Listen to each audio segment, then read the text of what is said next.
Hello, my friends. It's Sabrina. I am bringing to you today the definition of insanity. Now, I know there's a whole lot of definitions of insanity going on in the world today. And once again, here is your reminder to not watch the news. Okay, so the definition of insanity. Now, this talk today is inspired by Steve Judd, and he has no idea who I am, but he's an astrologer, and he can be a hair crisp in his presentations, and I like that. So, one of the things that he said was old thinking, just those two words, old thinking. Then, as I'm getting this presentation ready to talk about old thinking, I'm like, God, this just goes perfectly with the definition of insanity. So, I'm sure many of you could list all sorts of things that you consider to be insane right now. And I am not referring to any of those things. However, we are seeing history repeat itself now, aren't we? But anyway, the definition of insanity is what we are going to work on this afternoon. So it's 4 o'clock and I'm still in my pajamas and it's a wonderful thing. So on this self-care Saturday, self-care for the mind is what today's lecture is about. And we're going to talk about the definition of insanity. So the definition of insanity, as I know it, is this.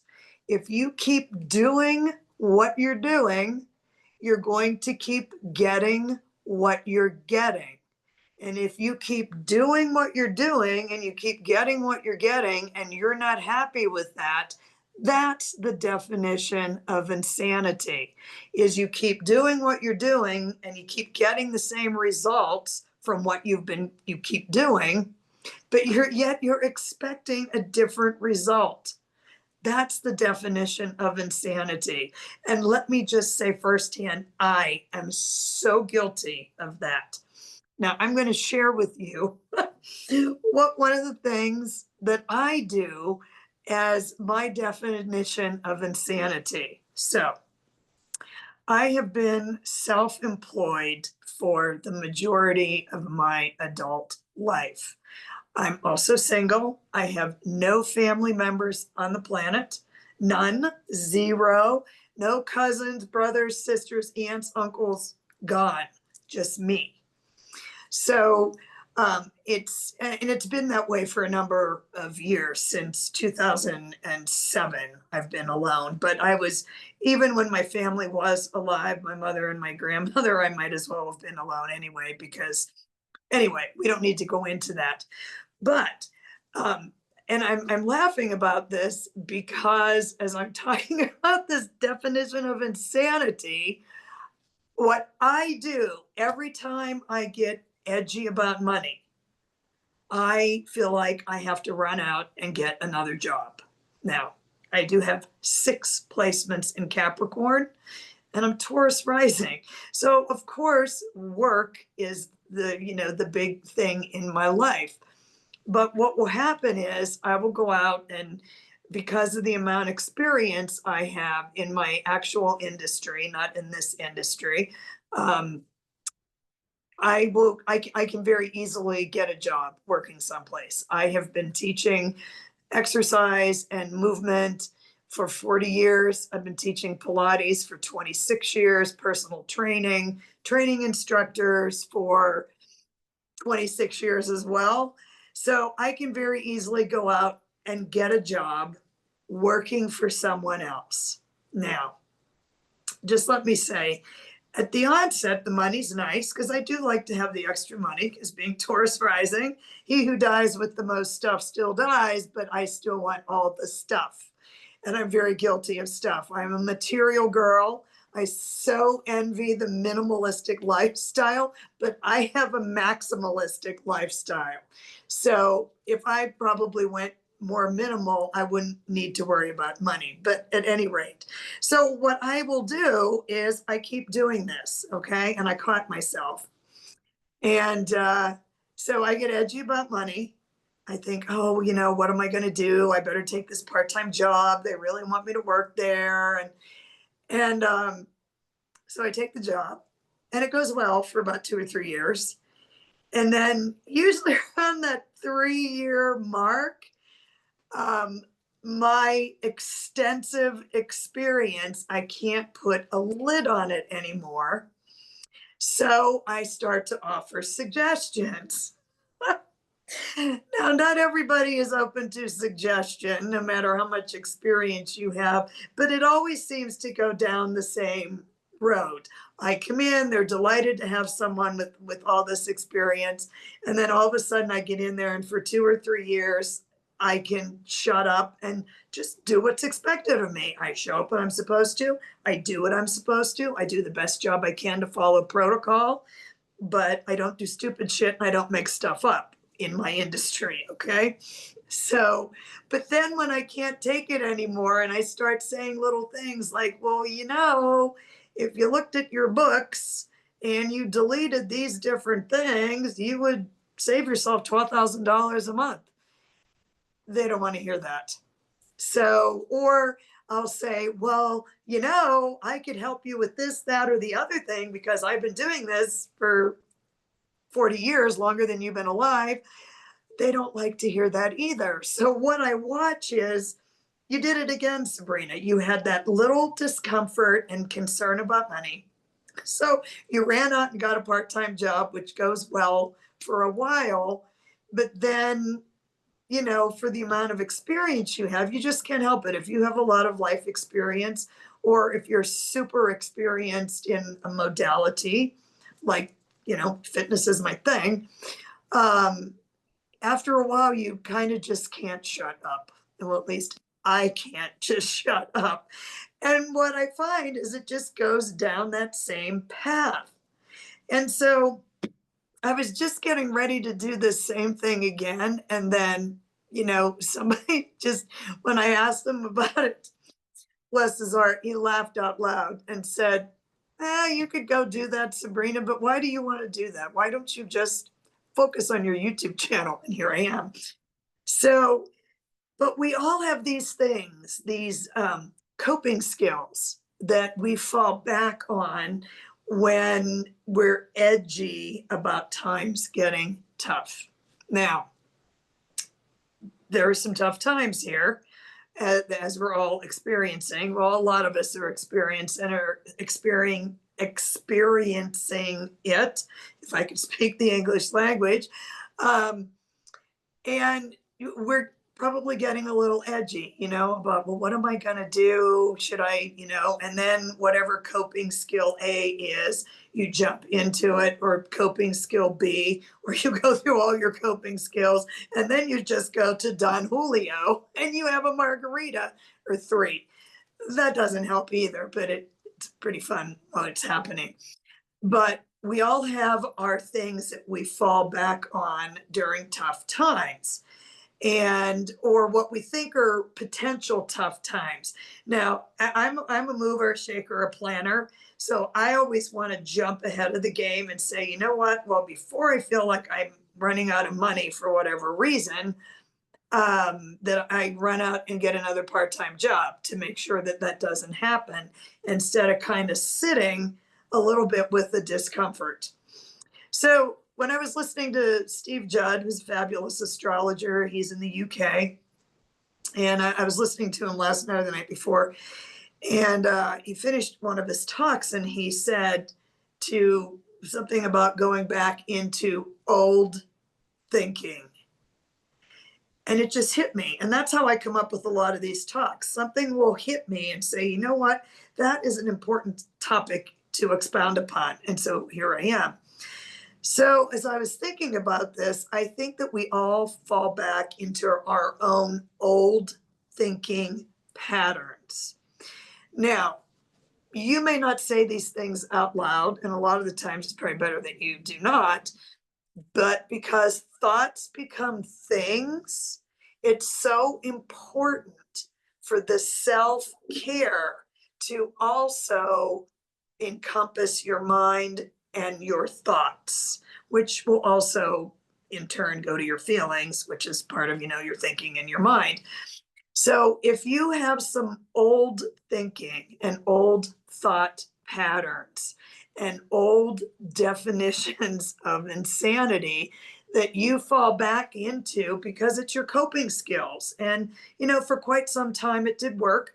And if you go into any sort of therapy, they will talk about, well, when you were a kid, coping skills. What did you do if you came from a crazy, batshit crazy environment? I came from, as a kid, you don't even know it's nuts. But when you look back on it years later, you realize, oh my God, I don't know how I lived through that. And so, but as a kid, you had your coping skills when things got crazy. And when I was getting screamed at all the time by my grandmother from an assortment of derogatory things that she always used to say to me, what I would do, what my coping skill as a kid was, I would go shut my bedroom door and I would blast rock music. Okay. I am a metalhead rock music listener from way back. I used to blast Aerosmith Rocks, Back in the Saddle Again from 1974. I had every Kiss album known to mankind, and I wanted to rock and roll all night. So when she was screaming, and I was just like, oh, this. I'd shut the door, I'd sit in my rocking chair, and I'd blast the rock music, and I would just rock. I would just rock back and forth. So that was one of my coping skills as a kid, and artwork was another skill. That coping skill that I would use is I would just absorb myself in what other art thing I was doing, because lo and behold, I was supposed to go to school for graphic design and become a starving artist. But instead, I went for fitness. So my coping skills as a kid, my old thinking, even back then, was to dive into either listening to loud music. And when I'm super stressed out about something, I will blast Metallica, Enter Sandman. And I was devastated losing Ozzy Osbourne. He's a fellow Sag, just like me. He was a madman. He was nuts. I love that. But I would blast Ozzy, Crazy Train. I love that song, Crazy Train. I'm going off the rails on one. But so those were my coping skills as a kid. And then, I would dive into artwork, or I would dive into sewing. I would have that. And I wrote tons of articles for the school newspaper. I was in the marching band. I was in the color guard. I was art club president, color guard captain. So I would just get involved. So I have always had that, as Kevin Chandler puts it, you always have to be busy, Sabrina. And I guess a lot of the times I do. And that's my coping skill and how I monitor my thought process. So most recently, I still kind of have all of those coping skills, and I can really get into doing artsy projects. Like I'm going to be making a set of runes, and that will be my art project. But so that will focus my mind into something positive, so I can get rid of all the negativity that's blowing around me, which is not in my life. I have an amazing life and I am so grateful. I just get in the fuss every now and then about stupid things. But so back to old thinking and insanity. So my little talk today is for you folks listening, and thank you so much for being here. I do have a degree in wellness counseling and nutrition, is to start thinking, not more, less, of course, but start analyzing your thoughts. And I think that's super important. And, I can get stuck in my head a lot, and I think a lot, I analyze a lot. I have a very, very busy brain, and I'm very grateful for that.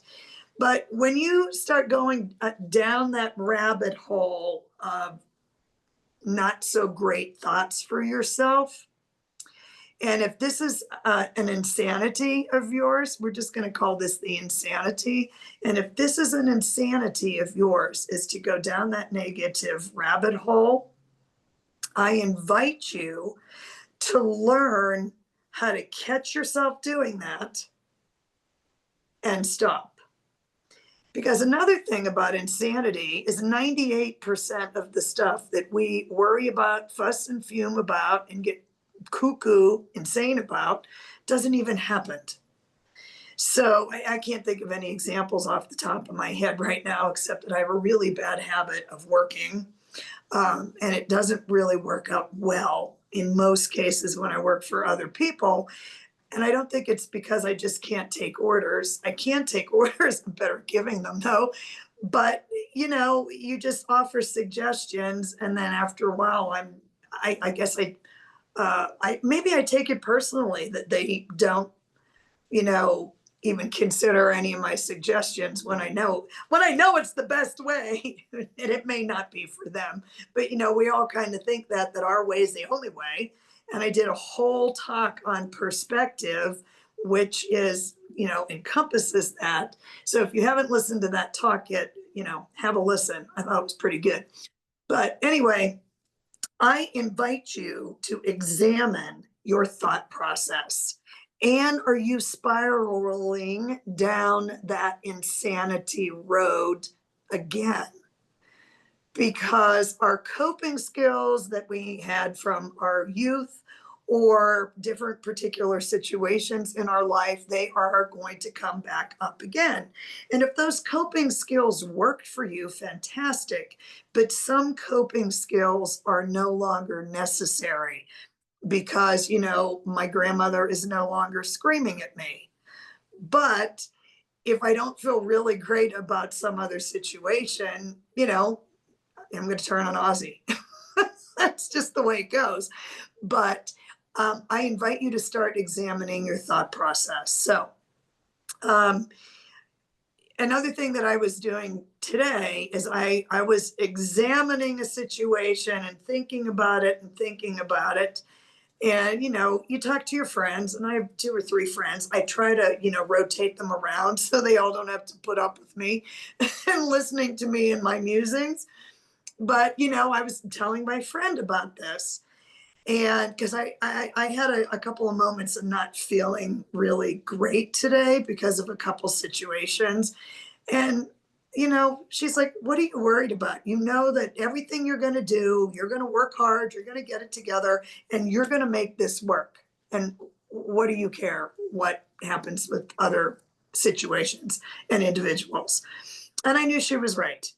And then I knew, I'm like, I got to get on here and give this talk about old thinking, because that's exactly what I was doing. I was going into old thinking.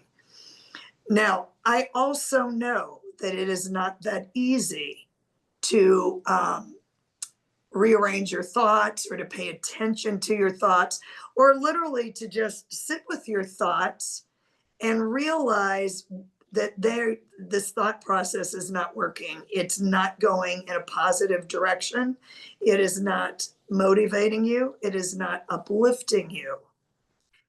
So, because I had a few of these thoughts, talked to my friend, and then I said, I better come on here and give a talk. So I got some cards out, of course, because I love the cards. I just love them. So I'm like, all right, I need a couple of cards for me today to clear my head and my thought process so I could better give this talk and hopefully help some of you out. So I pulled out one of my favorite decks, and I laughed out loud when I pulled the cards because they were just so appropriate. And I'm telling you, the cards don't lie. It's true. So I have a little bit different lighting on today because I want you to be able to really see the cards that I'm showing you. So this is the Soul Coaching Oracle deck. I love this deck. And now this was for me today. So this is what the cards told me. This is nuts. I love it though. Okay.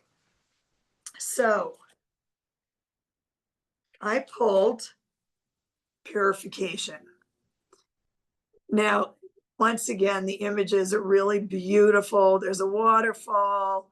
And, I'm just going to say that these are, since it's fall here, this all reminds me of New England, where I'm from originally, and all the colored leaves coming down. And they're so beautiful. And they're coming down the waterfall. And she's standing there in the water.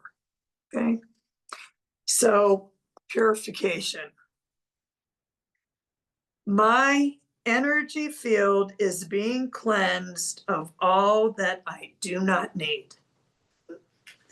The cards don't lie, people. So here's the second card. I drew two. All right. Focus. Can you imagine?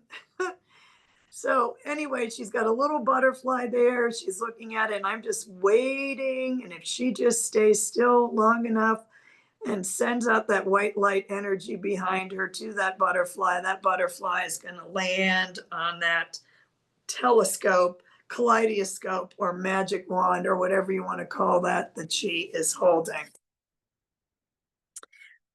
Here we go. All of my thoughts are directed towards my highest good.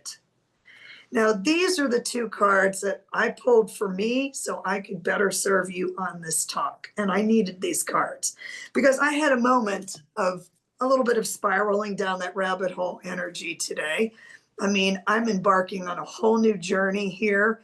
And, it's a little nerve-wracking if I let it. And I just kind of was wallowing in a hair of self-pity today. But I got out of it. And I'm very grateful for friends of mine that talked me, off the ledge as I talk them off the ledge. It's this circle of love. So, and now, of course, I have cards that I pulled for you guys today, and I'm going to show you these decks. Now, this is an artist or a deck creator that I just absolutely adore. MJ Cullinane, I hope I'm pronouncing that right. And this is the Enchanted Förhäxa. That's how you say it. It's Swedish tarot. And I'm Swedish, very Norwegian. I mean, look at the blonde hair. And so this deck appealed to me. I have two other decks by the same artist. So the three cards I drew, and once again, I laughed out loud when I see these cards. Beautiful imaging on here. By the way, I am giving a talk on tarot imaging on Susan Lynn's channel coming up in November. I am so honored and excited. So now we're going to look here at the Nine of Water. Now this is the Nine of Cups.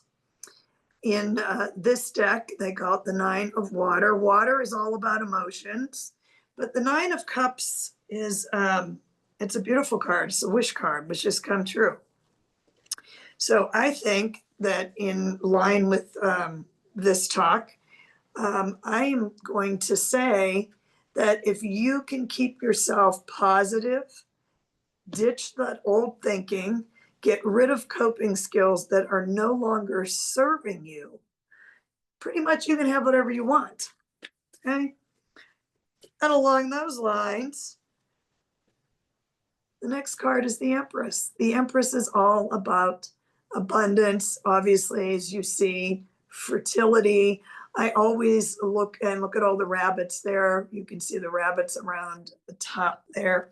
I'll just hold that there so you can take a look. Beautiful flowers surrounding. Looks like she has butterfly wings on. Okay. So the Empress is all about abundance, fertility, having everything you need and then some. And, when I go down these insanity rabbit holes, then I just kind of feel bad that I even went in that direction because I have no reason to feel that way. And I bet a lot of you don't either. And then the last card, very interesting. Now look at the contrast here between the High Priestess. Now she has bat wings on there and it's very dark. It looks like sun down there. She has the phases of the moon. Okay. And the High Priestess, are things that aren't quite revealed yet. You know, she's kind of the partner to the magician. That's how I kind of see that, where the magician is out in the world and manifesting, and the high priestess is kind of sitting back saying, we're working on it, but we're not going to reveal it until it's time. So if you combined the energies of these three cards, okay, so I can get them out here so you can see them all at once. So if you combine the energy of these three cards, okay, wishes fulfilled and, you know, abundance, and it's not been revealed yet, if you can work on your old thought patterns and move away from those into much more uplifting, positive. I'm not talking toxic positivity. I'm talking you're in control of your thoughts. You can either go down that roll into insanity, or you can stop yourself and say, you know what, that didn't even really happen. Or the likelihood of that happening is it's just not going to happen.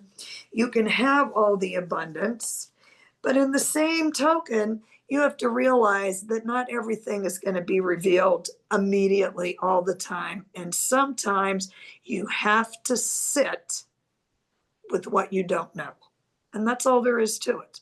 You know, do your best to change your thought patterns, get a list of your wishes and dreams, know that you can be the empress or have that empress energy of great abundance. But sometimes you just got to sit with things until that happens. Okay. Next card. I'm doing my 3, 2, 1 pulls.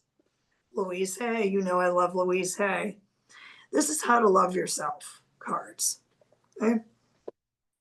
These are great too. Okay, so now I'm going to hold that up here. With every breath I take, I'm getting healthier and healthier. Okay, just making sure I can read that backwards. Okay, now I didn't mention the body today, but let me just tell you, your thoughts control your body. You can think yourself sick. So that's why it's also extremely important to get yourself out of the old thinking, get out of the insanity loop. Okay? On the back of the here, this says, my body is, these cards are amazing. My body is a mirror of my inner thoughts and beliefs. I nourish it with good foods and healthy exercise. My body is a mirror of my inner thoughts. Let that sink in, and vice versa. I speak and think positively. Okay? I speak and think positively. My current thinking shapes my future. You better believe it. If I hear myself using negative or limiting words, I change them. The whole talk was about this. Lastly, oh, do you need me to hold that up? I'm going to hold this up because you might want to take a screenshot of that for yourself. Okay. Last card. This is a beautiful deck.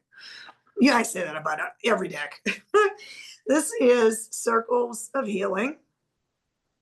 And I also like weirdly shaped cards, triangles, hearts, all that stuff. So this is the back of this card, this card deck. And they're all mandalas on here. And you read the message around the edges. So let me get to the top of this here. I don't know if you're going to be able to really read this, but I'm going to hold it there. So if I cover my face, I'm still in my pajama face. So if you take a screenshot of that and enlarge it, you may be able to read that. Might be backwards on the screen, but anyway, I'm going to read it for you. Appreciating my soul progress creates confidence and excitement to embrace new challenges and expand my spiritual horizons. So there you have it. So I'm going to do a quick summary of this. So when I first come on here, I talked about the definition of insanity. The definition of insanity is doing the same thing over and over and over again and expecting different results. Not going to happen. So I also talked about self-care for your mind and for your thought process. So if you get caught in that negative feedback loop of insanity, recognize it because you have the power to stop it. You have that power. And if you can stop that negative feedback loop and switch it to the positive, or at least switch it to neutral, like to say, you know what, that's not true. That's not going to happen. And I'm just fabricating a lot of this stuff in my head, the doom and gloom. Just stop. Go do something. If you need to do something that calms your mind, calms your soul, and causes you to think about something else, tell your friend your thoughts and say, you know, hey, talk me down off the ledge here. And like my friends do, and I would do the same thing for them, is get off of that thinking pattern. And know that if you can rewire your thought process to in a more positive direction, notice what you do for coping skills that are no longer serving you. Notice that you're spiraling into the insanity pattern again. If you can stop all that, your wishes can be fulfilled and abundance can be for you. Think positively, turn your thought process around, and you can literally turn your whole life around by doing that. But it is a work in progress. It's not easy to do that, but I guarantee this to you. Just like you get in the habit of the old thinking, once you get yourself out of that habit, you're going to recognize those patterns. You're going to recognize those thoughts quicker. You're going to get out of that negative spiral easier, faster, to the point where you start going in that direction and you can just stop it. You know, today when I was having my little wine fest with myself, that's WHINE, just to clarify, not WINE, that's soon. But when I was having that little wine fest with myself, even in the back of my head, I was like thinking, you don't need to think this way. Just don't even think about it. It's not going to matter. It's not, none of this is going to matter. In the end, it will not matter and you will be fine. So you've got to get yourself practiced. Just like you're super practiced at spiraling in the insanity feedback loop, you can get out of that loop to the point where you're so practiced at going in the positive direction, you can catch your thought patterns and not even spiral down that rabbit hole. Catch them, stop them, replace them with the positive, and move on and have the fabulous life that you deserve. Thank you for stopping by today. If you like the channel, please subscribe. Please like the video. Please leave an uplifting, positive comment, not only for myself, but for anybody who's reading the comments. Thank you very much. I'm Sabrina, Tree of Life Inner Guidance. I appreciate you listening. Thank you.